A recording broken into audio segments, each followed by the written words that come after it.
अस्सलाम वालेकुम, this is doctor Wasim. कैसे हैं आप सब? ठीक हैं, फिट हैं? नई वीडियो के साथ आपकी खिदमत में हाजिर हैं। आज की वीडियो में हम बात करेंगे लव हैंडल्स के बारे में कि ये जो पेट के जो लव हैंडल्स के ऊपर जो ये चर्बी होती है ये किस तरह से आपकी पूरी की पूरी शेप को ख़राब कर रही होती है और इसको लेके बहुत सारे लोग परेशान होते हैं। आज की वीडियो में ना सिर्फ हम इसके ऊपर बात करेंगे कि इसको कैसे ख़त्म किया जाता है, बल्कि साथ साथ अगर आपके लव हैंडल ज़्यादा हैं, आपका सुपराइलिक फैट ज़्यादा है और शेप ख़राब हुई हुई है, तो बग़ैर इंसुलिन का टेस्ट कराए आप ये जान सकते हैं कि आपको इंसुलिन रेजिस्टेंस का सामना है। और अगर आपके लव हैंडल ज़्यादा हैं और ये फैट ज़्यादा है तो आपको डायबिटीज़ का, ब्लड प्रेशर का, मेटाबॉलिक सिंड्रोम के होने के चांसेस भी ज़्यादा है। तो इसको नज़रअंदाज करना किसी सूरत भी सही नहीं है। और आज हम टोटकों के ऊपर बात नहीं करेंगे। अक्सर लोग आपको ये कहते हैं कि सेब का सिरका पी लें, ये कर लें, वो कर लें, तो इस तरह की कोई चीज़ नहीं होगी। प्रॉपर डाइट और एक्सरसाइज के ऊपर बात की जाएगी कि अगर लव हैंडल से आप तंग हैं, बाकी आप लोगों को फैट कम हो रहा है, लेकिन आप ये जो सुपराइलिक फैट है, लव हैंडल, इससे तंग हैं, तो इसको हम कैसे ठीक करेंगे। इससे पहले कि हम डाइट की तरफ जाएं तो कुछ वाइटामिन्स के टेस्ट कराने बड़े ज़रूरी है। याद रहे कि मेटाबॉलिज्म ख़राब हो जाता है अगर वाइटामिन्स पूरे ना हो, और ख़ास तौर पे विटामिन डी, विटामिन B12, इनका टेस्ट कराना ज़रूरी है। अगर ये कम है और साथ साथ अगर इंसुलिन ज़्यादा है तो वज़न बढ़ने का और ख़ास तौर पे ये जो लव हैंडल्स है, सुपराइलिक फैट है, इस पे ज़्यादा चर्बी जमा होने के चांसेस बढ़ जाते हैं। तो सबसे पहले तो अपने वाइटामिन्स चेक करा लें। अगर वाइटामिन्स कम है तो विटामिन डी को पूरा करने के लिए 5000 IU डेली और विटामिन B12 को पूरा करने के लिए 500 माइक्रोग्राम डेली, ये आपने लेना है कमी को पूरा करने के लिए।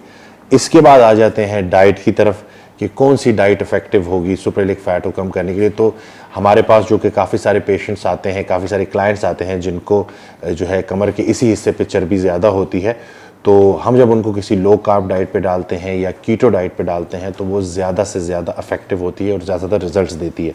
ये डाइट है क्या? इसमें आप ये देख लें कि जो हमने कार्बोहाइड्रेट्स है ना, जैसे रोटी, चावल, फ्रूट्स, इसी तरह से जितने भी ये बेकरी आइटम्स हैं, इनमें कार्बोहाइड्रेट्स बहुत ज़्यादा होते हैं। तो इनको रिस्ट्रिक्ट करना, कम से कम करना, ये बहुत ज़्यादा ज़रूरी है, क्योंकि जब तक ये कम नहीं होंगे तब तक आपके इंसुलिन लेवल नीचे नहीं आएंगे। जब तक इंसुलिन लेवल नीचे नहीं आएंगे तब तक आपका ये जो लव हैंडल्स का फैट है ये जलेगा नहीं और ये आपका जिस्म इससे जो है बिल्कुल इसको पूरी तरह से बर्न नहीं कर सकेगा। तो सबसे पहले तो ये जो कार्बोहाइड्रेट्स हैं, हम अपनी प्रीवियस वीडियोज़ में भी बात करते रहे हैं कि इनको आपने रिस्ट्रिक्ट करना है। और अगर आपने कार्बोहाइड्रेट्स लेने भी हैं तो सब्जियों की फॉर्म में लें, कॉम्प्लेक्स जो है फॉर्म में आप लें, फाइबर के साथ लें, ग्रीन लीफी वेजिटेबल्स लें। बहुत सारी सब्जियां हैं, आप हमारी प्रीवियस वीडियोस देख सकते हैं कि अगर आप उन सब्जियों को टारगेट करेंगे, उन सब्जियों को इस्तेमाल करेंगे तो आप एक बहुत अच्छे तरीके से अपना जो है ना सिर्फ फाइबर पूरा कर सकते हैं, बल्कि इन ग्रीन लीफी वेजिटेबल्स के अंदर बहुत सारे माइक्रोन्यूट्रिएंट्स होते हैं, वो भी अपनी खुराक में पूरा करके आप बहुत सारे फ़ायदे हासिल कर सकते हैं। तो कार्बोहाइड्रेट्स को हमने रिस्ट्रिक्ट कर दिया कि उसके इनटेक को हमने बिल्कुल हर तरह का रिफाइंड कार्बोहाइड्रेट्स, चीनी, कोई भी ऐसी चीज़ जो कि जिसका ग्लाइसेमिक इंडेक्स या इंसुलिन इंडेक्स ज़्यादा है उसको हमने कम कर दिया। अब आते हैं हम फैट्स की तरफ। हमने जब हम सुपराइलिक फैट देखते हैं तो हम ये समझ होते हैं कि जैसे अगर हम डाइट में भी फैट लेंगे तो ये जो कमर पे चर्बी है ये कम नहीं होगी, तो ऐसा नहीं है।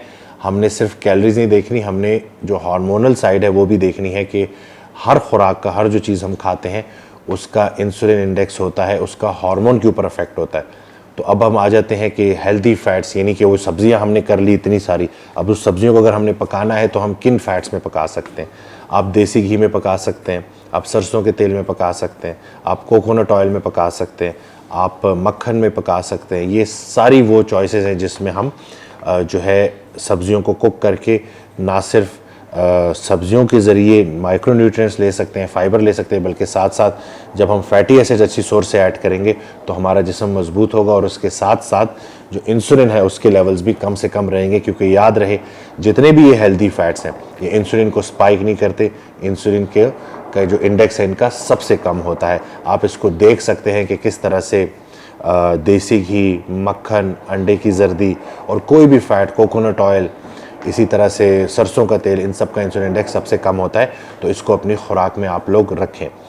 अब आ जाते हैं प्रोटीन्स की तरफ के। याद रहे कि हमारे जिस्म को ना कार्बोहाइड्रेट्स की ज़रूरत है, क्योंकि हमारी बॉडी में ग्लूकोनियोजेनेसिस के ज़रिए बॉडी खुद ग्लूकोज बना सकती है। जो ज़रूरत है तो वो फैटी एसिड्स की है और अमीनो एसिड्स की है। फैटी एसिड्स के को जो हमने पूरा किया तो हमने फ़ैट से पूरा कर लिया। अमीनो एसिड्स जो हैं उसके लिए याद रहे कि कंप्लीट सोर्स प्रोटीन की बड़ी ज़रूरी है। बहुत सारे लोग दालों की बातें करते हैं कि दाल, लोबिया ये हम खाते हैं तो हम प्रोटीन पूरी कर रहे हैं।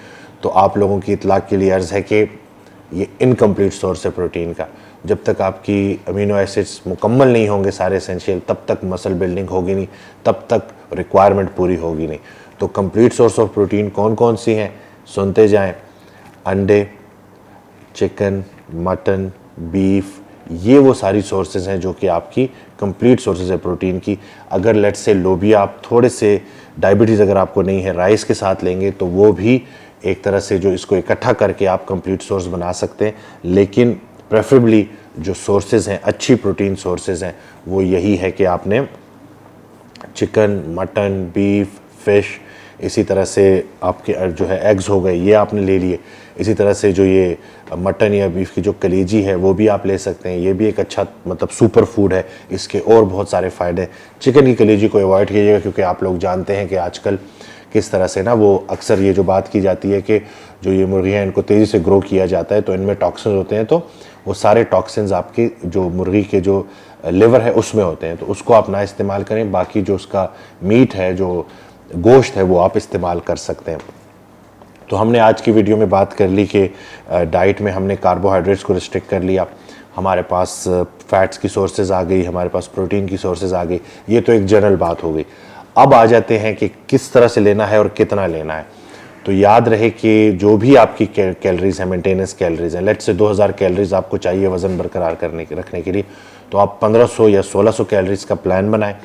उसमें से आप कोशिश करें कि 5% कैलोरीज जो है, आइडियली तो ये होगा कि 5% कैलोरीज आप कार्बोहाइड्रेट से लें और जो बाकी 70% कैलोरीज हैं वो आप फैट से लें, और जो बच गई हैं 25% वो आप ले लें प्रोटीन से। तो इससे होगा ये कि high fat, moderate protein and low carb किस्म की आपकी डाइट बन जाएगी। इसका फार्मूला आसान है इसको कैलकुलेट करने का। डिफरेंट मोबाइल ऐप्स मौजूद हैं, फैट सीक्रेट है, इसके अलावा माई फिटनेस पैल ऐप है, उसके ज़रिए आप ट्रैक कर सकते हैं और आप थोड़ा सा इसको प्रैक्टिस करेंगे तो बड़ी आसानी से आप अपना डाइट प्लान खुद डिज़ाइन कर सकेंगे। और ये डाइट फॉलो करने का जो मेन मकसद है कि आपके जिस्म से पूरा का पूरा फैट बर्न हो, फैट लॉस जनरलाइज होता है। लेकिन जब हम इंसुलिन को नीचे ले आते हैं तो जहाँ बाकी जिस्म से फैट जा रहा होता है वहाँ ये जो लव हैंडल्स हैं, सुपरलिक फैट है, ये भी कम हो रहा होता है।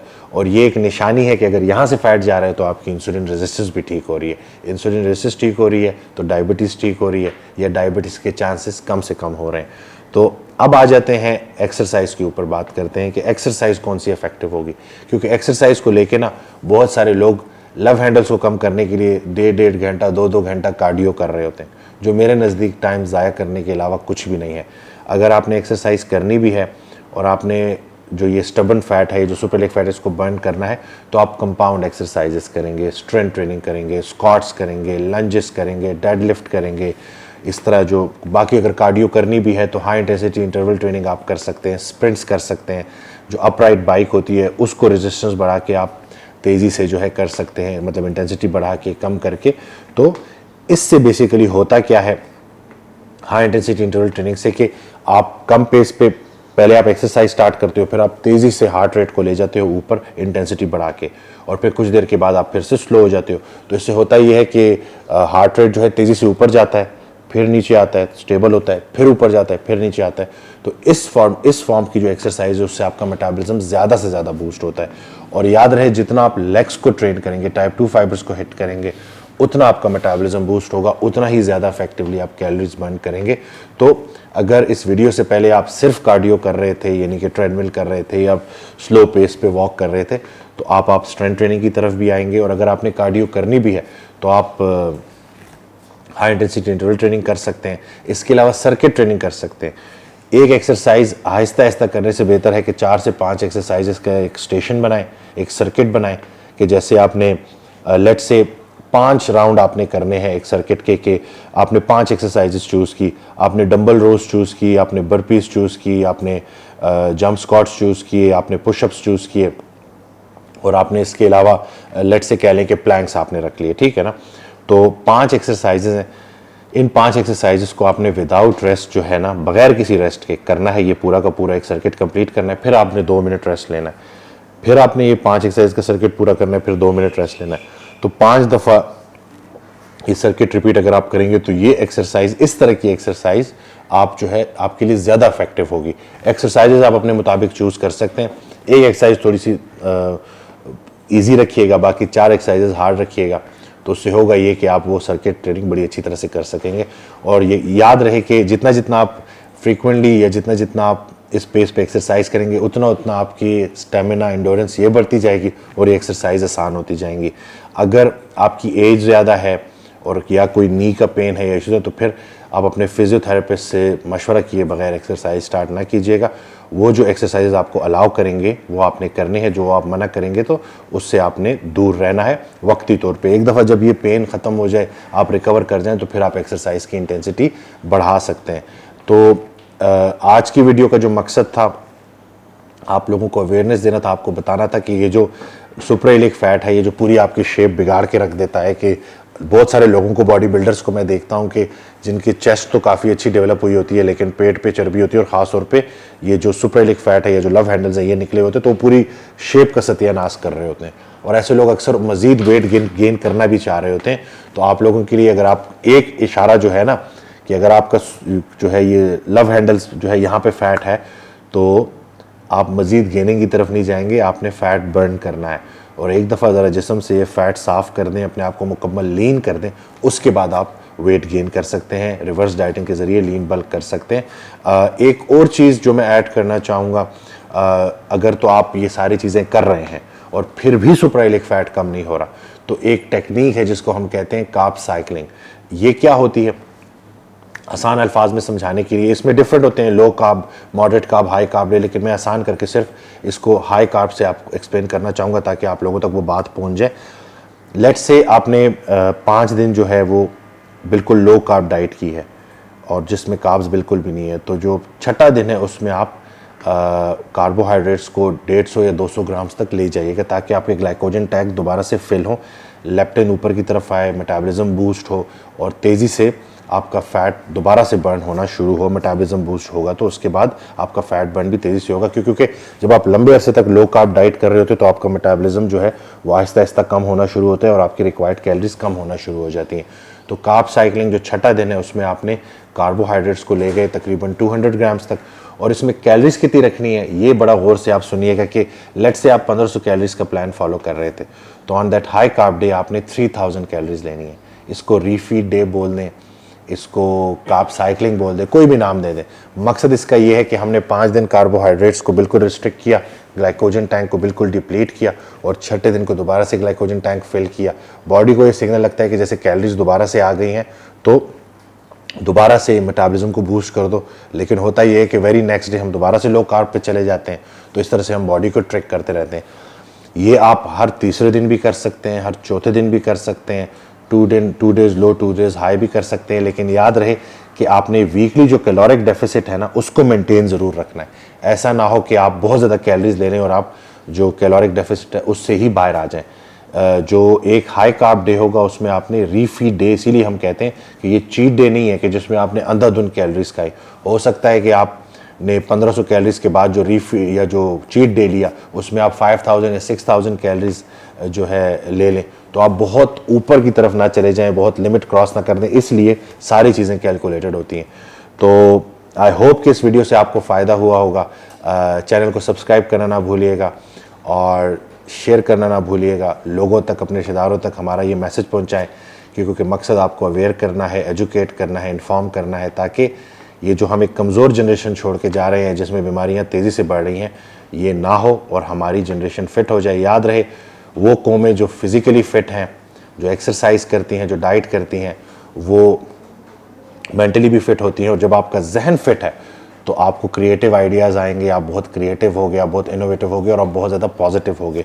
उस दिन मौलाना वहीदुद्दीन रहमतुल्लाह अलैह वो इंतकाल कर गए, तो उनके लिए भी आप लोग एट दी एंड दुआ कर लीजिएगा, क्योंकि जो खिदमत उन्होंने दीन की है वो हमेशा याद रखी जाएगी। उन्होंने जो पूरा कहा ना, कि मैं निचोड़ अगर आपको बताऊँ कि दीन क्या है, तो नेगेटिविटी से बचना है और पॉजिटिविटी को स्प्रेड करना है।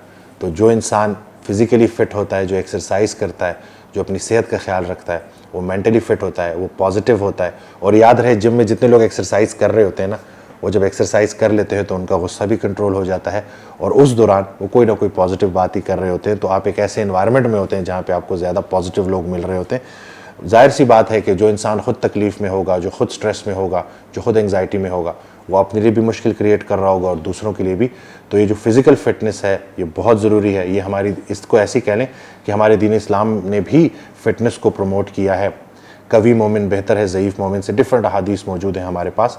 तो बहैसियत मुसलमान हमारा ये फ़र्ज़ है कि हम अपनी सेहत का ख्याल रखें। अल्लाह ताला ने जो ये सेहत हमें दी है इसको फॉर ग्रांटेड ना लें, क्योंकि जो है ये सेहत जो है एक दफ़ा जब चली जाए तो इसका अरमान करते हमने बहुत सारे लोगों को देखा है। मेरे पास बहुत सारे लोग आते हैं जो सजदा करना चाहते हैं, लेकिन गलत खुराक की वजह से, एक्सरसाइज ना होने की वजह से वो कुर्सी पे नमाज़ पढ़ने पे मजबूर हो गए हैं। तो और हम ये देख रहे हैं कि जो हमारे पेशेंट्स 3 मंथ्स 4 मंथ्स में डाइट फॉलो करते हैं, एक्सरसाइज करते हैं, तो ना सिर्फ वो दोबारा से सजदा करना शुरू हो जाते हैं, इनफैक्ट हमारे बहुत सारे क्लाइंट्स हैं जिन्होंने कई सालों बाद दोबारा से रोज़ा रखा है। तो ये सारी पॉजिटिव चीज़ें हम देख रहे हैं और आप तक भी ला रहे हैं ताकि आप लोगों के अंदर भी यकीन आए और आप भी प्रॉपर तरीके से फ़िटनेस को अपनी इम्प्रूव करें, बाअमल हो जाएं, प्रॉपर सिर्फ किताबों में डाइट एक्सरसाइज ना पढ़ें बल्कि उसके ऊपर अमल करें। क्योंकि जब तक आप खुद फिट नहीं होंगे लोगों को यकीन नहीं आएगा। तो दुआओं में याद रखिएगा, अपना बहुत ख्याल रखिएगा और चैनल को सब्सक्राइब करना ना भूलिएगा। अल्लाह हाफ़िज़।